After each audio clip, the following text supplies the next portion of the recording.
Game show. This article has multiple issues. Please help improve it or discuss these issues on the talk page. A game show is a genre of broadcast viewing entertainment, radio, television, internet, stage, or other, where contestants compete for a reward. These programs can either be participatory or demonstrative and are typically directed by a host, sharing the rules of the program, as well as commentating and narrating where necessary. The history of game shows dates back to the invention of television as a medium. On most game shows, contestants either have to answer questions or solve puzzles, typically to win either money or prizes. Game shows often reward players with prizes such as cash, trips, and goods and services provided by the show's sponsor. History: 1930s to 1950s. Game shows began to appear on radio and television in the late 1930s. The first television game show, Spelling Bee, as well as the first radio game show, Information Please, were both broadcast in 1938. The first major success in the game show genre was Dr. IQ, a radio quiz show that began in 1939. Truth or Consequences was the first game show to air on commercially licensed television. The CBS television quiz followed shortly thereafter as the first to be regularly scheduled. The first episode of each aired in 1941 as an experimental broadcast. Over the course of the 1950s, as television began to pervade the popular culture, game shows quickly became a fixture. Daytime television shows would be played for lower stakes to target stay-at-home housewives. Higher stakes programs would air in primetime. One particular exception in this era was You Bet Your Life, ostensibly a game show, but the game show conceit was largely a framework for a talk show moderated by its host, Groucho Marx. During the late 1950s, high-stakes games such as 21 and the $64,000 question began a rapid rise in popularity. However, the rise of quiz shows proved to be short-lived. In 1959, many of the higher-stakes game shows were exposed as being either biased or outright scripted in the 1950s quiz show scandals, and ratings declines led to most of the primetime games being canceled. An early variant of the game show, the panel show, survived the quiz show scandals.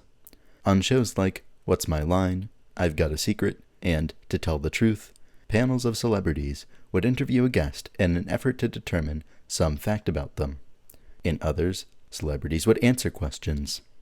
Panel games had success in prime time until the late 1960s, when they were collectively dropped from television because of their perceived low-budget nature. Panel games made a comeback in American daytime television, where the lower budgets were tolerated, in the 1970s through comedy-driven shows such as Match Game and Hollywood Squares. In the UK, commercial demographic pressures were not as prominent, and restrictions on game shows made in the wake of the scandals limited the style of games that could be played and the amount of money that could be awarded. Panel shows there were kept in primetime and have continued to thrive. They've transformed into showcases for the nation's top stand-up comedians on shows such as Have I Got News for You, Would I Lie to You, Mock the Week, QI, and 8 out of 10 Cats, all of which put a heavy emphasis on comedy, leaving the points as mere formalities. The focus on quick-witted comedians has resulted in strong ratings, which, combined with low costs of production, have only spurred growth in the UK panel show phenomenon. 1950s to 1970s. Game shows remained a fixture of US daytime television through the 1960s after the quiz show scandals. Lower stakes games made a slight comeback in daytime in the early 1960s. Examples include Jeopardy, which began in 1964, and the original version of The Match Game first aired in 1962. Let's Make a Deal began in 1963, and the 1960s also marked the debut of Hollywood Squares, Password, The Dating Game, and The Newlywed Game. Although CBS gave up on daytime game shows in 1968, the other networks did not follow suit. Color television was introduced to the game show genre in the late 1960s on all three networks. 1970s saw a renaissance of the game show as new games and massive upgrades to existing games made debuts on the major networks. The new Price is Right, an update of the 1950s era game show The Price is Right, debuted in 1972 and marked CBS's return to the game show format and its rural purge. The Match Game became Big Money, Match Game 73, which proved popular enough to prompt a spin-off, Family Feud on ABC in 1976. The $10,000 Pyramid and its numerous higher-stakes derivatives also debuted in 1973, while the 1970s also saw a return of formerly disgraced producer and game show host Jack Barry, who debuted The Joker's Wild and a clean version of the previously rigged Tic-Tac-Dough in the 1970s. Wheel of Fortune debuted on NBC in 1975. The primetime access rule, which took effect in 1971, barred networks from broadcasting in the 7 to 8 p.m. time slot immediately preceding primetime, opening up time slots for syndicated programming. Most of the syndicated programs were nighttime adaptations of network daytime game shows. These game shows originally aired once a week, but by the late 1970s and early 1980s, most of the games had transitioned to 5 days a week. 1980s through 1990s. Game shows were the lowest priority of television networks, and were rotated out every 13 weeks if unsuccessful. Most of the tapes were wiped until the early 1980s.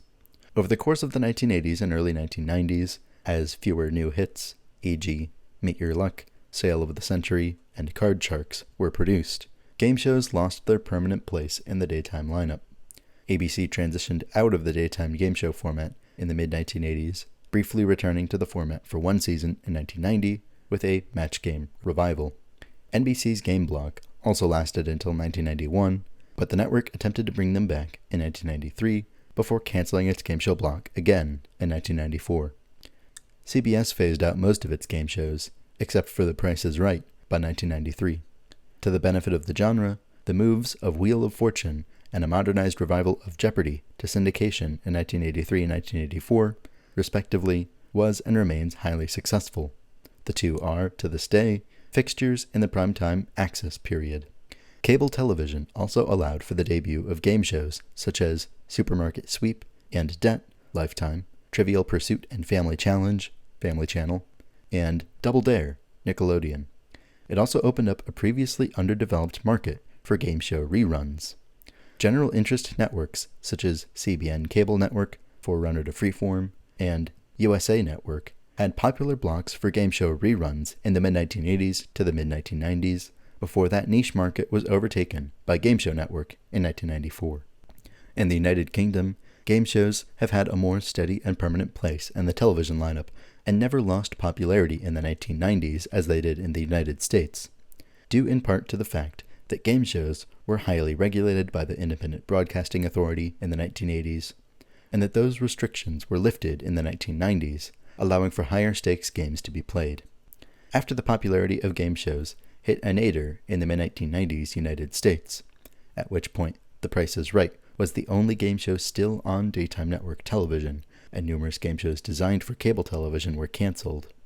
The British game show Who Wants to Be a Millionaire began distribution around the globe. Upon the show's American debut in 1999, it was a hit and became a regular part of ABC's primetime lineup until 2002. That show would eventually air in syndication for 17 years afterward.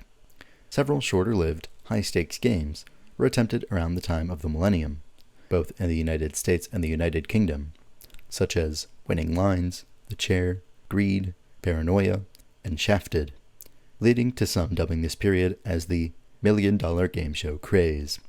The boom quickly went bust, as by July 2000, almost all of the imitator million-dollar shows were cancelled. One of those exceptions was Winning Lines, which continued to air in the United Kingdom until 2004, even though it was cancelled in the United States in early 2000.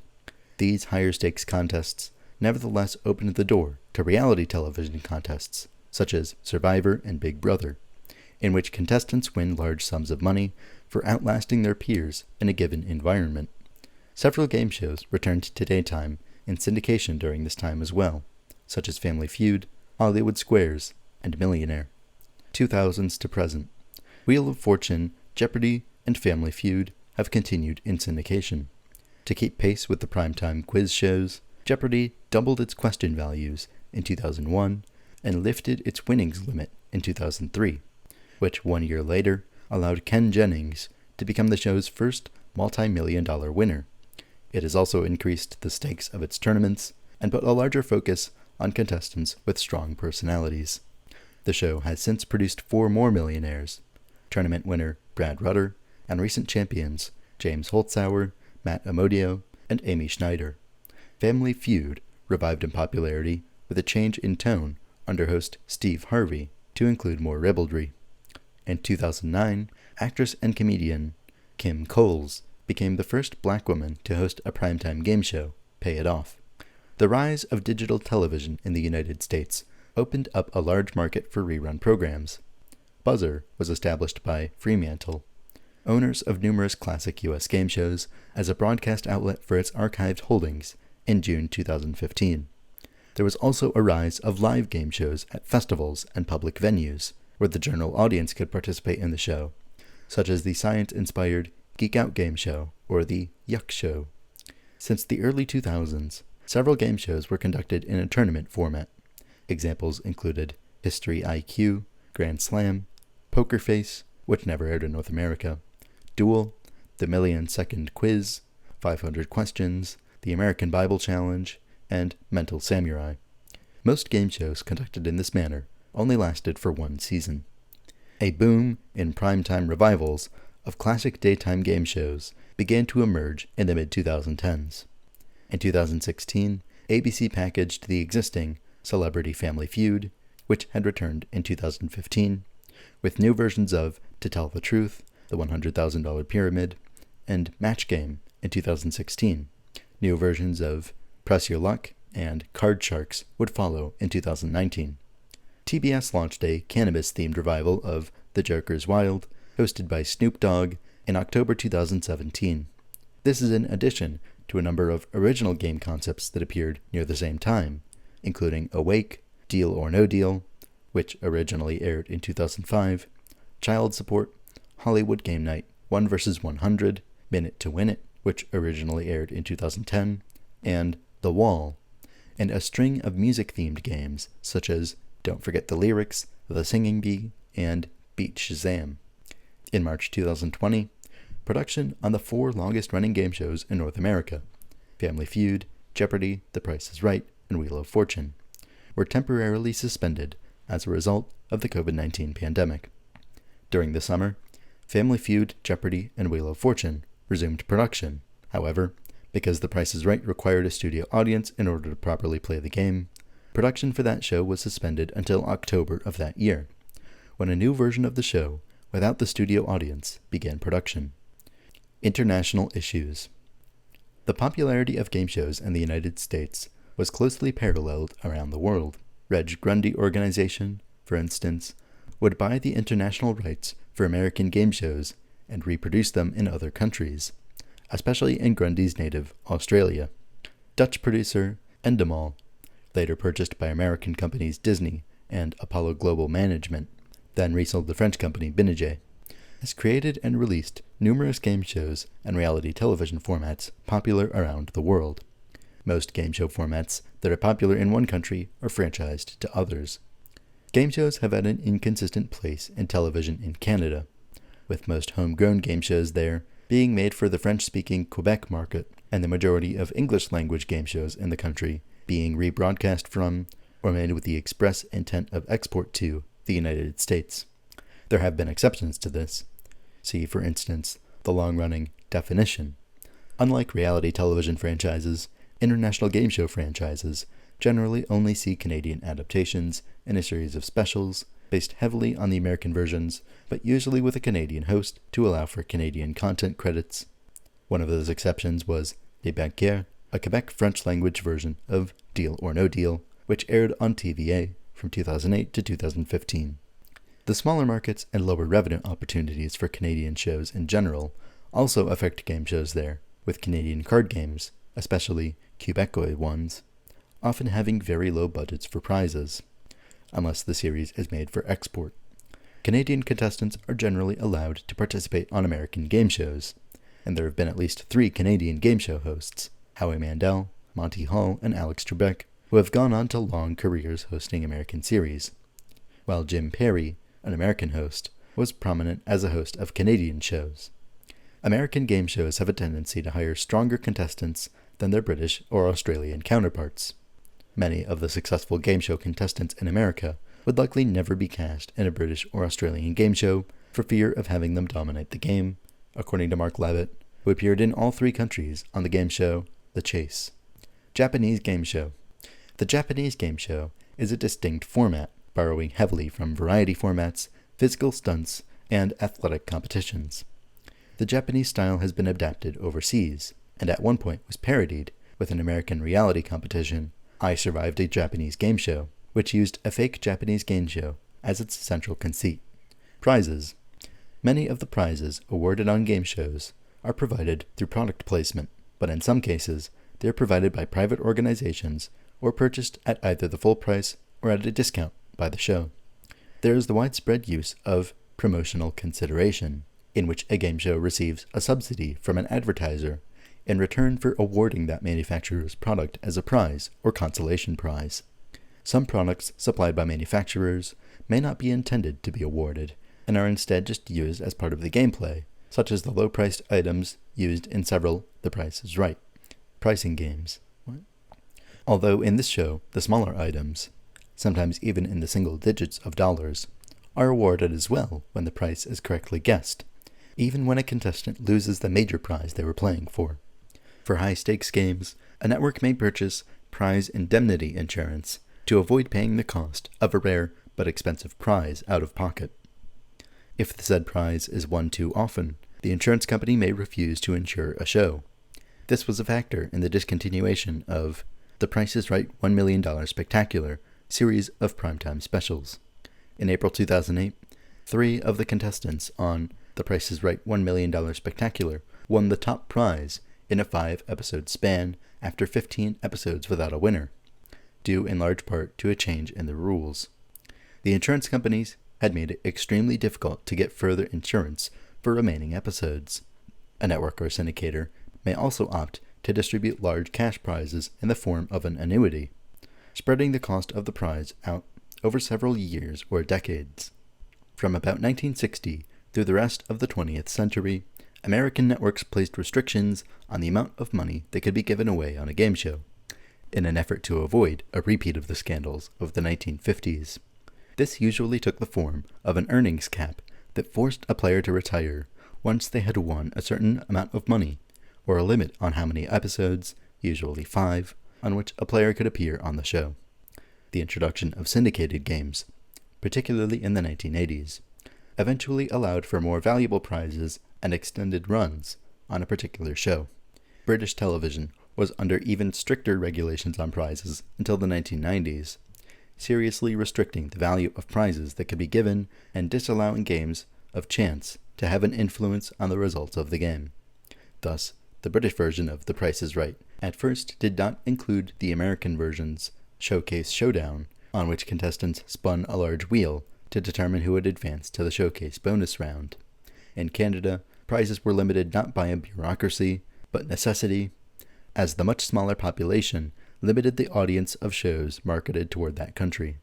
The lifting of these restrictions in the 1990s was a major factor in the explosion of high-stakes game shows in the later part of that decade in both the US and Britain, and subsequently around the world. Bonus round. A bonus round, also known as a bonus game or an end game, usually follows a main game as a bonus to the winner of that game. In the bonus round, the stakes are higher and the game is considered to be tougher. The gameplay of a bonus round usually varies from the standard gameplay of the front game, and there are often borrowed or related elements of the main game in the bonus round to ensure the entire show has a unified premise.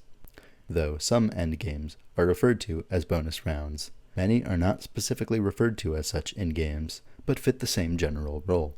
There is no one formula for the format of a bonus round. There are differences in almost every bonus round, though there are many recurring elements from show to show. The bonus round is often played for the show's top prize.